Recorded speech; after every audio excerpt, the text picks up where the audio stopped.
Alors, ça, c'est une courbe, c'est en fait complètement raccord avec un certain nombre de problèmes qui étaient décrits sur la déforestation notamment. C'est une courbe qui est devenue assez célèbre, enfin pas suffisamment à mon sens. C'est une étude qui a été faite par l'association malaisienne d'huile de palme pour la raison suivante. Il y a une norme comptable internationale, hein, donc pour ceux qui connaissent les IAS, IFRS, donc qui est une norme obligatoire dans un certain nombre de pays pour les comptes consolidés, donc les comptes de groupe. Dans ces normes, il y a une norme qui s'appelle l'IS 41 qui concerne les actifs dits biologiques, c'est-à-dire tous les végétaux et animaux qui sont utilisés à l'exploitation.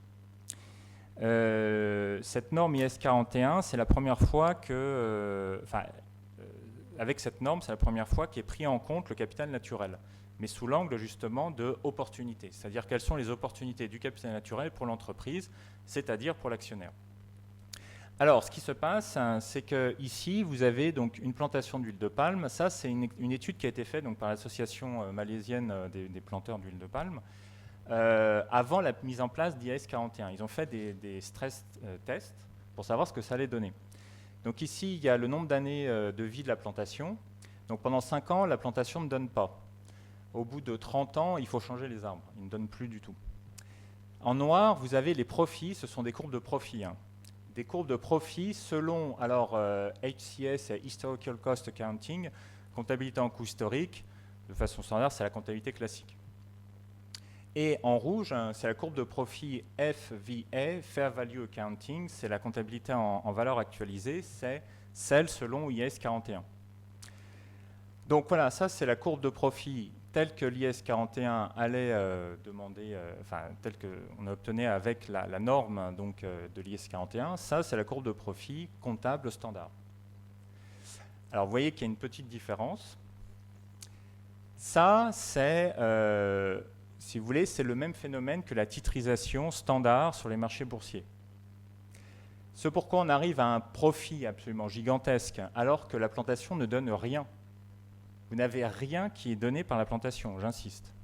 C'est que là, on actualise tous les profits futurs à venir. Vous avez une chute, donc là, c'est le phénomène de subprime, c'est-à-dire que c'est un phénomène d'information. Restent les fonds de pension qui ne sont pas informés, donc qui récupèrent tout ce qui va être toxique et qui va en fait même passer en profit négatif, donc en perte.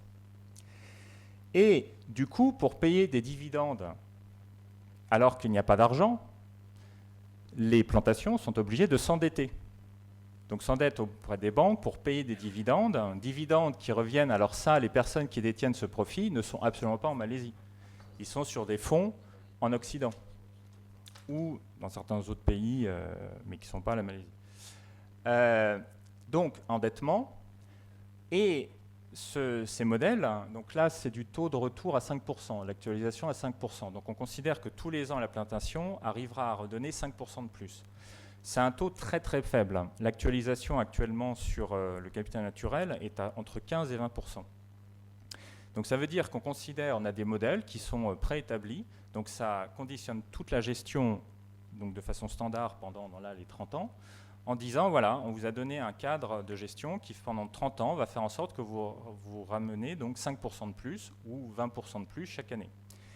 Bon, c'est absolument concrètement impossible, donc ça veut dire qu'il va falloir remettre des engrais, qu'il va falloir externaliser les coûts, etc. etc. Bon, c'est ce qui s'est passé donc, sur les stress tests. Et ça a été à un tel point que la Malaisie a déclaré que ça allait générer un nouvel Enron.